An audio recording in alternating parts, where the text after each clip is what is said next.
عليكم ورحمة الله وبركاته. أهلا بكل طلبة وطالبات الصف الرابع الابتدائي، معكم مس إيناس عبد الله. والنهاردة إن شاء الله هنشرح مع بعض الدرس الخامس من الوحدة الأولى المحور الأول بعنوان علم مصر. وطبعا أكيد كلنا عارفين شكل علم مصرنا الحبيبة عامل إزاي، ومع ذلك تعالوا برضو كده مع بعض نشوف علم جمهورية مصر العربية.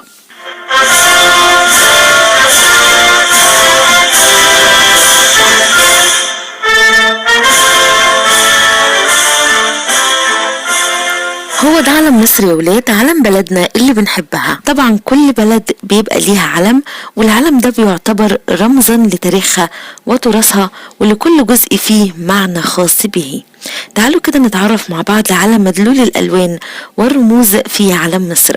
طبعا علم مصر زي ما احنا شايفين هو مستطيل يتكون من 3 ألوان يرمز كل منها إلى معنى محدد، وهي الأحمر يعبر عن مرحلة النضال ودماء الشهداء من أجل الحرية، الأبيض يعبر عن السلام، الأسود يعبر عن الظلم الذي تعرضت له مصر في فترات الاستعمار.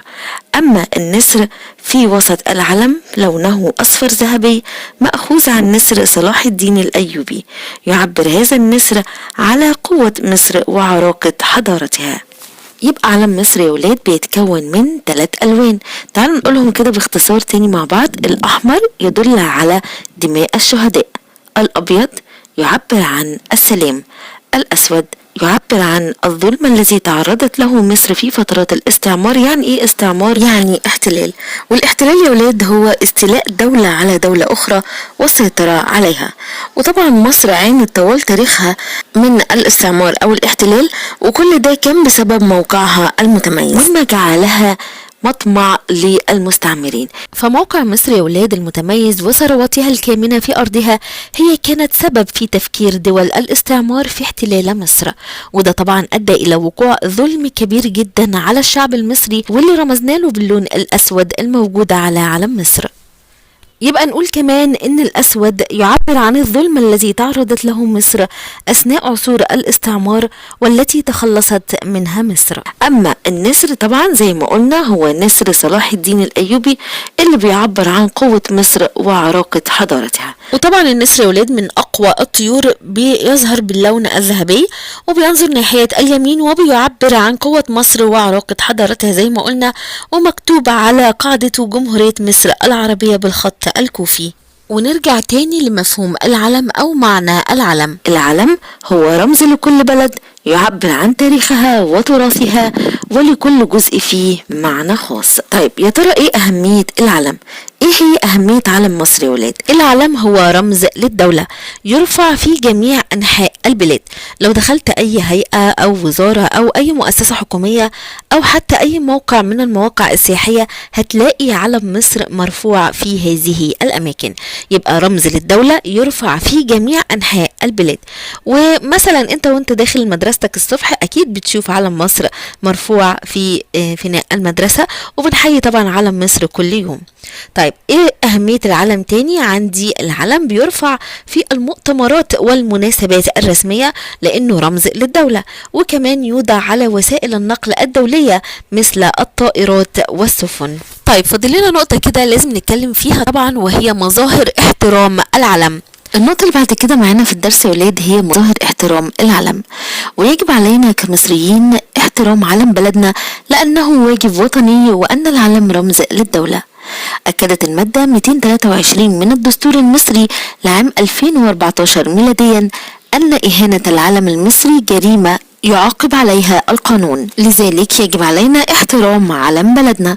طب ايه هي أهم السلوكيات التي تعبر عن احترام علم بلدنا؟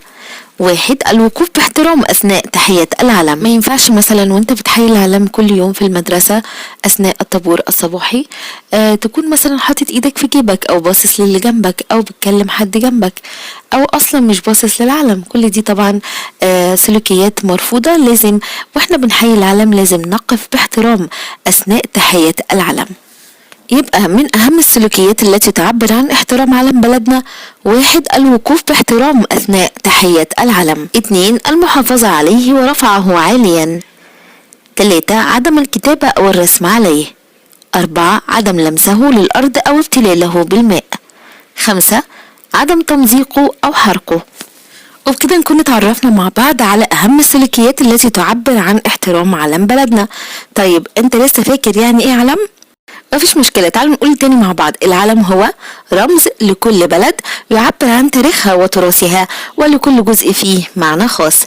العلم هو رمز لكل بلد يعبر عن تاريخها وتراثها ولكل جزء فيه معنى خاص. كمان مرة، العلم هو رمز لكل بلد يعبر عن تاريخها وتراثها ولكل جزء فيه معنى خاص.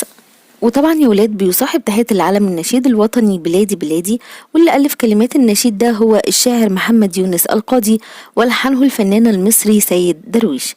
تمام، تعالوا بقى دلوقتي نشوف مراحل تطور علم مصر عبر العصور. هنلاقي ان علم مصر اختلف من حيث شكله والوانه عبر العصور منذ فترة حكم محمد علي وحتى الآن.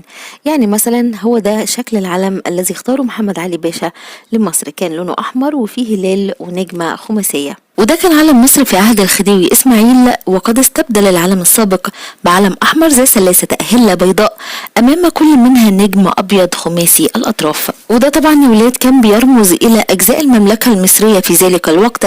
فالمملكة المصرية في ذلك الوقت كانت تضم ثلاثة أجزاء، وهي مصر والنوبة والسودان. العلم الملكي أو العلم المصري الملكي في عهد الملك فؤاد الأول، وهو يعرف بالعلم الأهلي، وهو علم أخضر به هلال أبيض وثلاثة نجوم. وطبعا احنا خلاص عرفنا ثلاثة نجوم دول بيرمزوا لإيه. طبعا بيرمزوا للأجزاء الثلاثة للمملكة المصرية في ذلك الوقت، وهما مصر والنوبة والسودان. أما اللون الأخضر فكان بيرمز لخضرة أراضي الوادي والدلتا. أما العلم اللي قدامنا ده فهو علم ثورة يوليو، تم اعتماده عام 1952 ميلادية إلى 1958 ميلادية، ثم تم تغييره إلى علم الجمهورية العربية المتحدة. وزي ما احنا شايفين تم تغيير النسر إلى النجمتين، والنجمتين دول كانوا بيمثلوا مصر وسوريا. وده طبعا علم اتحاد الجمهوريات العربية مصر وسوريا وليبيا. والعلم ده كان رمز يا ولاد للوحدة بين 3 دول عربية هي مصر وسوريا وليبيا. وكان العلم بألوانه الثلاثة المعروفة، الأحمر والأبيض والأسود، ويتوسطه صقر قريش. طبعا صقر قريش ده من الطيور المفضلة لدى الدول العربية بشكل عام. ونيجي بقى لآخر شكل العلم جمهورية مصر العربية. العلم اللي قدامنا ده هو علم مصر الحالي. فبعد تولي الرئيس محمد حسني مبارك حكم البلاد تم استبدال صقر قريش بشعار النسر أو العقاب، اللي هو طبعا نسر صلاح الدين الأيوبي ذو اللون الذهبي، واللي بينظر ناحية اليمين باتجاه قاعدة العلم للدلالة على حماية الأرض، وكذلك للتعبير عن قوة مصر وحضارتها. وده كان يا ولاد عرض سريع لنتعرف على مراحل تطور علم مصر من حيث الشكل والألوان عبر العصور منذ فترة حكم محمد علي وحتى الآن. وطبعا من العرض السابق هنجد أن علم مصر مر بعدة مراحل اختلفت فيها الألوان والرموز حتى وصل إلى شكله الحالي. طبعا حضرتك مش مطالب أبدا بأي تواريخ ولا أي أحداث مني اللي ذكرتها من شوية طبعا في عرض أشكال الأعلام، لكن أنت مطالب فقط بمعرفة أشكال علم مصر، وخاصة العلم الحالي وما يمثله الألوان والرموز في علم مصر. تمام؟ وبكده نكون انتهينا النهارده من شرح درسنا. اتمنى اكون قدرت اوصله بشكل مبسط لابنائي طلاب حبايبي طلاب الصف الرابع الابتدائي. استودعكم في رعاية الله، والسلام عليكم ورحمة الله وبركاته.